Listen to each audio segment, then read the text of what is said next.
Sherebangla medical হাসপাতালের director আমাদের ঘর ভেঙে আমাদের আজ এই দুর্দশায় এনে দাঁড় করিয়েছেন। 1 অক্টোবর মঙ্গলবার বরিশালের অশ্বিনী কুমার টাউন হলের সামনেই এভাবেই হাতে লেখা ফেস্টুন নিয়ে ছোট শিশুসহ একটি পরিবার বসেছিল।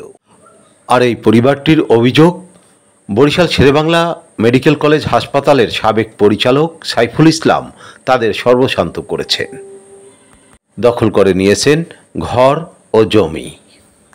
আর তাই তার বিরুদ্ধে লিখিত অভিযোগ বরিশাল বিভাগীয় দুদক কার্যালয় জমা 2016 খ্রিস্টাব্দে আবেদন করি।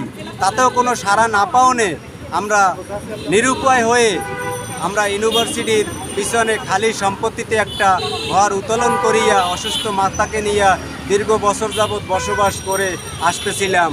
কিন্তু অত্যন্ত দুঃখের বিষয়, মেডিকেলের পরিচালক ডক্টর সাইফুল ইসলাম প্রকাশ করেন সরকারি আমার ঘর সহ সরকারি নদীর বক্সার সহ সে 190 শতক জমি খরিদ করিয়েছেন। আমার জানা মতে তিনি চরাইচা মৌজায় জমি খরিদ করিয়েছেন। সে কোনো কাগজপাতি না দেখাইতে পারা সত্ত্বেও আমাদেরকে আটক রাইখা আমার ঘরখানা ভেঙে দেয়। জমি পড়ছে কোন মৌজায়? কর্ণকাঠি মৌজায়। কর্ণকাঠি মৌজা, আর তারটা হলো চরাইচা মৌজা। আচ্ছা, কি নাম আপনার? আমার নাম মোহাম্মদ সবুজ খান, পিতা আশরাফ আলী খান, গ্রাম পতাং, বন্দর থানা, 9 নং টুঙ্গিবিরে ইউনিয়ন। আমি ছোটোবেলা থেকেই শহরেই বড় হয়েছি। আমার মা অসুস্থ, 26 বছর চলমান। 26 বছর অসুস্থ থাকায় আমরা শহরেই মায়ের উন্নত চিকিৎসার জন্য বা মাকে নিয়ে মেডিকেলের কাছাকাছি থাকার জন্য অলরেডি আমাকে দিয়ে দিয়েছে। উপজেলা পরিষদ আমাকে সুপারিশ করেছে লিখিত, জেলা পরিষদ আমাকে সুপারিশ করেছে লিখিত। এতগুলা দপ্তর আমাকে দিয়ে দেওয়ার পরেও মেডিকেলের ডাইরেক্টর সাইফুল ইসলামের ক্ষমতার অপব্যবহারের কারণে কতটা অসহায় হলে একজন মানুষ এভাবে সড়কে পরিবার সহ এসে দাঁড়াতে পারে তা শুধুমাত্র ভুক্তভোগীই জানেন। অসহায় সবুজ খানের আজকের এই পরিস্থিতির জন্য দায়ী বরিশালের শেরেবাংলা মেডিকেল কলেজের সাবেক পরিচালক সাইফুল ইসলাম। ঠিক ততটাই কিন্তু দায়ী এখানকার উপজেলা